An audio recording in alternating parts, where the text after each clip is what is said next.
ချင်းဦးတို့စီစင်ဂိတ်ကနေမသေးပဲလွတ်လာရဲဆိုတဲ့စာရွက်စာတမ်းတွေကအခုဆိုရင်ဟန်တာဖွဲ့စည်းစီရောက်နေဖြစ်ပါတယ်။စာရွက်စာတမ်းတွေကိုစစ်ဆေးရတဲ့ကောင်းဆောင်ကချင်းဦးစေုံတက်တုံးကလာဦးတဲ့ဝူချင်းချော့ဆိုတဲ့သူဖြစ်ပါတယ်။သူကတော့စီစင်ဘော့ကိုတက်ပြီးဂိတ်ထဲကထွက်လာတဲ့ဟန်တာတွေကအဆင့်ဒီနဲ့ကြီးဖြစ်နေတဲ့အပြင်အဆင့်ကြီးဖြစ်တဲ့ဟန်တာကချင်းဦးဖြစ်နေတာတွေ့လို့တခုပဲဆိုပြီးတွေးမိနေပါတယ်။တည်သွားတဲ့ဟန်တာရဲ့ထဲမှာစီစင်ဖြစ်တဲ့ဟန်တာဟန်တွန်ဆူလဲပါနေပြီးတွန်ဆူကနာမည်ကြီးအဆင့်ဟန်တာဟန်တွန်ဆိုးရဲ့အကူဖြစ်တာမို့ဝူချင်းချော့ပိုစိတ်ဝင်စားနေတာဖြစ်ပါတယ်။ဂျင်းဦးကတော့အိမ်ပြန်ရောက်လာပြီဖြစ်ပြီးစားစရာတွေကပါလာတာမို့ညီမဖြစ်တဲ့ဂျင်းနာကတော့ပြောနေပါတယ်။မော်ဒမနဲ့ရောက်မို့တူစားကြရင်ဂျင်းနာကတော့သူ့ကိုငွေများများရှာနိုင်လာလို့အံ့ဩနေပါတယ်။ဒါ့အပြင်ဒီတစ်ခေါက်မစ်ရှင်ပြန်လာတဲ့သူ့ကိုမှဒဏ်ရာရတာမတွေ့ရတာမို့အထူးဆန်းလည်းဖြစ်နေပါတယ်။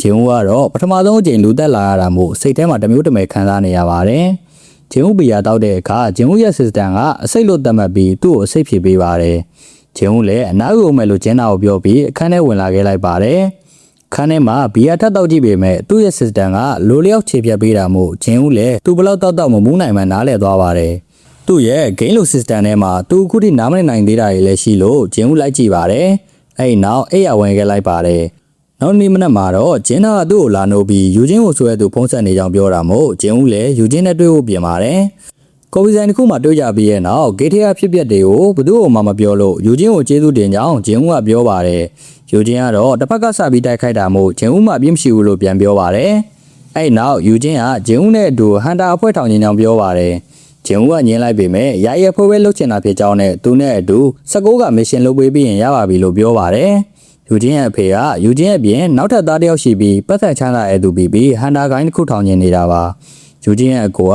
အစွမ်းနှုတ်ထမလာတဲ့တာမန်လူဖြစ်တဲ့အတွက်ဂိုင်းရဲ့ကောင်းဆောင်လုပ်လို့မရပါဘူးယူချင်းကသာနှုတ်ထလာတဲ့သူမို့သူတာတက်မှတ်ထားတဲ့ဂိတ်ရီအတွက်ပြည့်အောင်မရှင်လုပ်ပြီးသူ့အဖေကိုသူတမရောင်းတက်တည်ပြနိုင်ရင်ဂိုင်းကောင်းဆောင်နေရကိုယူချင်းရဖို့များပါတယ်အဲ့အတွက်ဂျင်းဦးကိုအကူအညီတောင်းနေရတာဖြစ်ပါတယ်ဂျင်းဦးကို130ဘီလီယံတန်နဲ့အဆောက်အဦနဲ့ကန်လမ်းပေမဲ့ဂျင်းဦးကတော့ညှင်းလိုက်ပါတယ်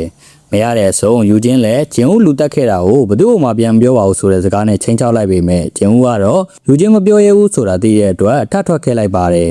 ်တစ်ဖက်မှာလည်းအဆင့်ဟန်တာဟန်တွန်ဆိုးကသူ့ကိုတောင်သေးသွားတဲ့ဂိတ်ထဲကနေမသေးပဲပြန်ထွက်လာနိုင်ကြတဲ့ဂျင်းဦးနဲ့ယူချင်းအကြောင်းစုံစမ်းနေပြီးနှစ်ယောက်လုံးကိုတက်ပြစ်မယ်လို့ချိန်ဝါနေပါတယ်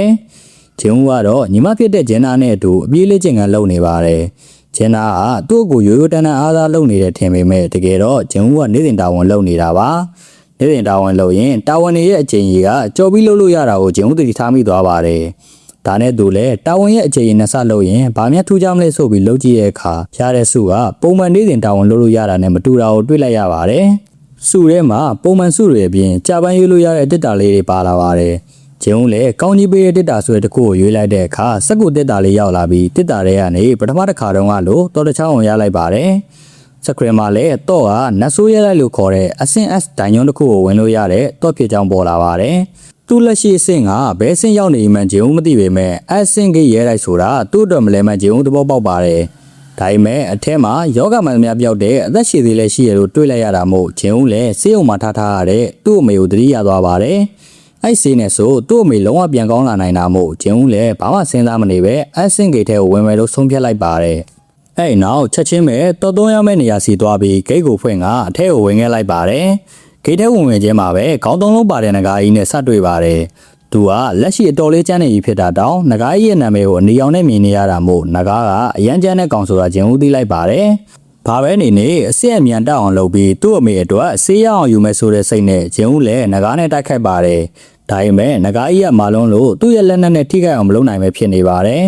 ဒါမှပါတဲ့စွမ်းရည်ကိုတုံပြီးတိုက်တဲ့အခါမှာလည်းနဂါကြီးကအဲ့အရာကိုမဖြုံဘူးဆိုတာဂျင်းဦးတွေးလိုက်ရတာမို့ဘလို့ထိခိုက်အောင်တိုက်ခိုက်ရမလဲစဉ်းစားရချက်နေပါတယ်။ဒီချိန်မှာတော့နဂါကြီးကြိုက်တာခံလိုက်ရပြီးဂျင်းဦးတန်ရသွားပါတယ်။ဂျင်းဦးလည်းအပြေးဝပြန်ကောင်းတဲ့စွမ်းရည်ကိုတုံပြီးနဂါကြီးရဲ့မျက်နှာကိုဓာတ်နဲ့တက်ထိုးပါတယ်။ဒါပေမဲ့သူ့ထိုးချက်ကနဂါကြီးပေါ်မတက်ရောက်ဘူးလို့စကရမှာပေါ်လာပြီးနဂါကြီးပြန်တိုက်ခိုက်တာကိုပဲခံလိုက်ရပါတယ်။အဲ့နောက်နဂါကြီးရဲ့တိုက်ခိုက်မှုတွေကိုဇက်တက်ခံရပြီးသူ့ရဲ့အသက်အမှတ်တွေလည်းဖြည်းဖြည်းချင်းလျော့လာပါတယ်။ဂျင်းဦးရဲ့ system ကလည်းဂျင်းဦးအသက်အနေနဲ့စိုးရင်ရအောင်တတိပေးနေပါတယ်။ဒါနဲ့ဂျင်းဦးလည်းနေရာပြောင်းကြောက်သုံးပြီးပြန်မှုစဉ်းစားလိုက်ပေမဲ့နဂါကြီးရဲ့တိုက်ခိုက်မှုတစ်ခုကြောင့်နေရာပြောင်းကြောက်ကသူ့လက်ထဲကနေလွင့်ထွက်သွားပါတယ်။ဂျင်းဦးလည်းဘာဆက်လို့ရမလဲတွေးနေရင်သူ့မှာဈေးတိုင်ရှိရာကိုတတိရသွားပါတယ်။အဲ့လိုနဲ့ဈေးတိုင်ထဲကနေတွေးဖြစ်ဆေးပလင်းဝယ်ပြီးသူ့ရဲ့အသက်အမှတ်ကိုဖြည့်ပါတယ်။ ဒါပေမဲ့သူရနည်းနည်းပဲတက်လာတာမို့သူဘီယာတောက်တုံးကအစိတ်ဆိုပြီး system ကသူ့ကိုလိုလျောက် healing လုပ်ပေးတာကိုတတိယသွားပါတယ်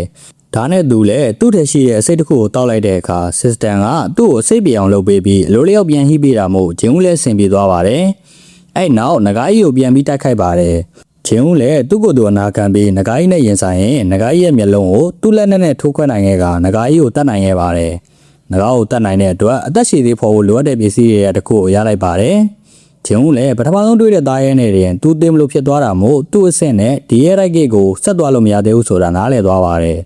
ဒါကတော့ solo leveling season 1 ပိုင်းကိုဖြစ်ပါတယ်နောက်တစ်ပိုင်းကိုနောက်နေ့မှတင်ပေးသွားမှာဖြစ်လို့ channel လေးကို subscribe လုပ်ရသေးရင်လုပ်ခဲ့ကြဖို့တောင်းဆိုပါတယ်ခင်ဗျာ